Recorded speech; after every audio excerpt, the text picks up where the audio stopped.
নমস্কার।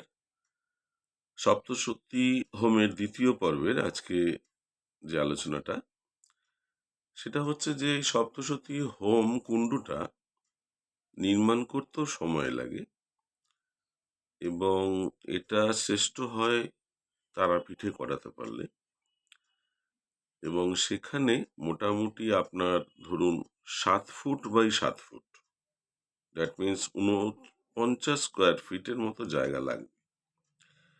সেখানে প্রথম ঈশান কোণে বসবে বরুণদেব এবং শান্তি দেবীর ঘট।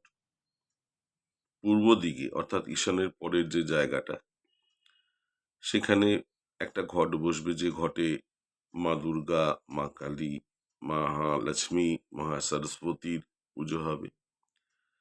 তার ডান দিকে অর্থাৎ অগ্নিকোণে বসবে রুদ্র, অম্বিকা, গণেশের ঘট। তার তলায় বসবে নবগ্রহের ঘট। তার তলায় বসবে ব্রহ্মা বিষ্ণুর ঘট এবং ব্রহ্মা বিষ্ণুর ঘটের বাঁ দিকে অর্থাৎ বায়ু কোণে বসবে ক্ষেত্রপাল এবং বাস্তুর ঘট। আর মাঝখানটায় ১ হাত বাই ১ হাত যে জায়গাটা আমরা বেছে নেব, সেই জায়গাটাই হবে হোম। তো বুঝতেই পারছেন কতগুলো পুজো হবে এবং কতগুলো, মানে কতজনের যারা যারা ইচ্ছুক, যারা যারা আসতে চান, সেটা আমি একটা দিন ধার্য করছি। সেটা হচ্ছে আমাদেরকে এই কাজটা করতে হবে শুক্লপক্ষের নবমী তিথিতে।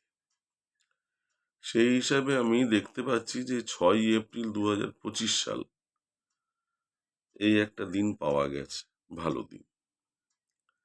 মানে এইটা করাতে অনেক খরচা, আমার একার পক্ষে সম্ভব নয়। আর করলে কি কি হতে পারে সেটা নিয়েও আমি আসছি, পরে অবশ্যই বলছি। কেমন? তৃতীয় পর্বে দেখুন।